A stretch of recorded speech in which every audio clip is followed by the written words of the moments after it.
Welcome to our channel. Today we're diving into the incredible story of a young woman who risked everything to save her people. Her story is one of courage, faith, and divine purpose, none other than Queen Esther. Let's begin with Chapter 1, A Jewish Girl Becomes Queen. The story of Esther begins in the Persian Empire, where King Xerxes is searching for a new queen.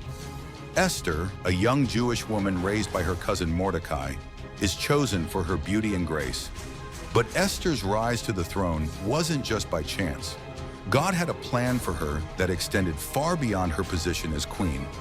Even though Esther's identity as a Jew is hidden, her faith is deeply rooted.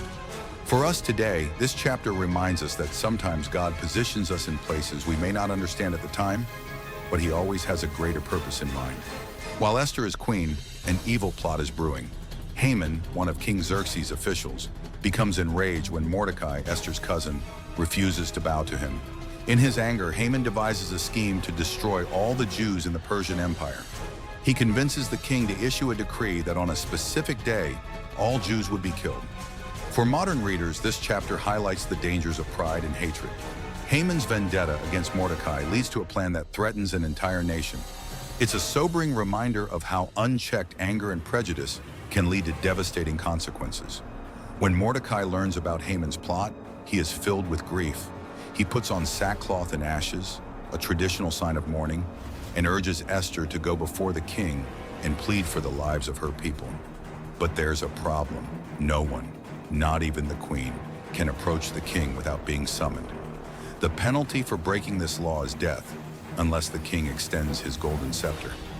Esther is hesitant at first, fearing for her life. Mordecai's response is powerful. Who knows whether you have come to the kingdom for such a time as this? He reminds Esther that her position may not be an accident, but a part of God's plan to save His people. For us today, this chapter speaks to the moments when we are called to take a stand, even at great personal risk. It challenges us to consider how God might be calling us to act in such a time as this. After receiving Mordecai's message, Esther makes a bold decision. She asks all the Jews in Susa to fast for 3 days, and she commits to going before the king saying, "If I perish, I perish." This chapter is a turning point in Esther's story. Her courage and faith shine through as she chooses to risk her life for the sake of her people. For modern believers, Esther's bravery challenges us to trust God even when the path is uncertain and dangerous. Sometimes faith requires stepping into the unknown, trusting that God is in control.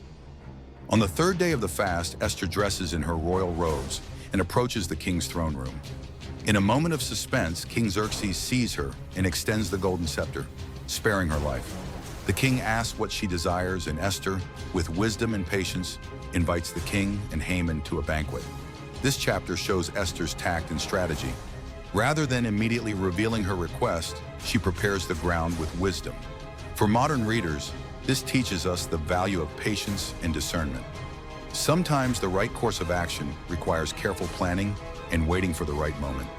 Meanwhile, the king has a sleepless night and asks for the royal records to be read to him. In the process, he discovers that Mordecai had once saved his life by uncovering a plot to assassinate him, but had never been rewarded. The king decides to honor Mordecai, unknowingly foiling Haman's plan to have Mordecai executed. For us today, this chapter is a reminder that God is always working behind the scenes. Even when it seems like injustice prevails, God's timing is perfect, and He orchestrates events for His purpose. It's a message of hope for those who are waiting for justice or recognition. At the second banquet, the king again asks Esther what she desires. This time, Esther reveals her Jewish identity and pleads for the king to spare her people from Haman's plot. The king is enraged and orders Haman to be executed on the very gallows he had prepared for Mordecai. This chapter is a powerful moment of justice. Esther's bravery leads to the downfall of Haman and the saving of her people. For modern readers, this is a reminder that standing up for what is right, even in the face of great danger, can lead to justice and deliverance. God often uses people who are willing to act with courage and conviction. Though Haman is gone, the decree to kill the Jews is still in effect. Esther and Mordecai work together to issue a new decree, allowing the Jews to defend themselves against their enemies. When the day of the attack comes, the Jews prevail, and many of their enemies are defeated. This chapter highlights the importance of preparation and action. Even after Haman's downfall, there is still work to be done to ensure the safety of God's people. For us today, it's a reminder that faith often requires action. While God is in control, He calls us to be active participants in His plans. To commemorate their deliverance, Mordecai and Esther established the Feast of Purim, a celebration of God's providence and the saving of the Jewish people. This feast is still celebrated by Jews today as a reminder of God's faithfulness. For believers, this chapter is a reminder to celebrate and remember God's deliverance in our lives. It's important to pause and give thanks for the ways God has provided, protected, and led us through difficult times. The story of Esther concludes with the Jewish people saved and Esther's legacy firmly established. Though she started as an ordinary girl, through her courage and faith, she became a queen who saved her people. For modern audiences, Esther's story is a powerful example of how God can use anyone, regardless of their background, to accomplish His purposes. Her life encourages us to trust God's plan even when we don't fully understand it, and to be courageous in the face of adversity. One of the key themes of Esther's story is the power of influence. Even though Esther was queen, she was still limited by the laws of the Persian Empire. She couldn't just walk into the king's presence and demand what she wanted, yet through tact, grace, and wisdom, she was able to influence the king's decisions. In this chapter, we learn that leadership and influence are not about brute force or authority, but about relationship and timing. Esther's approach teaches us that influence is built over time through trust and careful thought. For modern readers, this is a powerful lesson. Whether in family, work, or social situations, our influence is often our greatest tool. Are we using it for good? Esther's story offers a model of leadership in times of crisis. She didn't ask to be put in the position of having to save her people, but when the time came, she didn't shy away from her responsibility. She gathered her people, asked them to fast, and then took decisive action by approaching the king. In this chapter, we see Esther embody key leadership traits: humility, courage, and reliance on God. She didn't act alone. She involved her people in prayer and sought God's guidance. For anyone facing a crisis today, Esther's example shows us how important it is to lead with both prayer and action. This chapter also speaks to the power of community, how God works through His people when they come together in times of need. Throughout the book of Esther, God's name is never mentioned explicitly, yet His presence is felt in every turn of the story.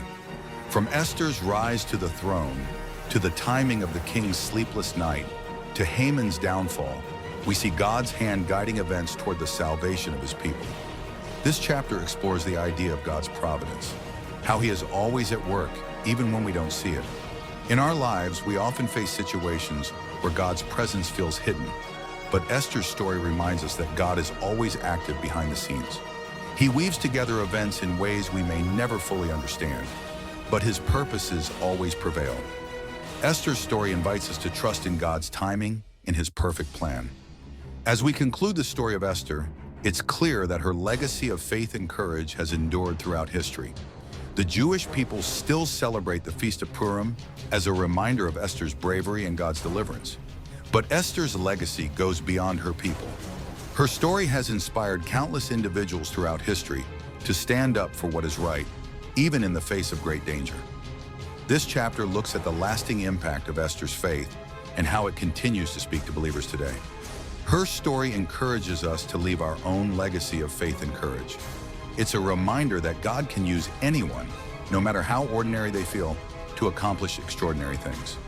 What kind of legacy are we building with our lives? Are we, like Esther, willing to step into God's calling, no matter the cost? And that's the incredible story of Queen Esther, the queen who saved her people. Her faith, courage, and willingness to stand in the gap for her people offer timeless lessons for all of us today. If this story inspired you, be sure to like, subscribe, and share this video with others who may need a reminder of how God works through ordinary people to accomplish extraordinary things. Until next time, stay blessed and keep walking in faith.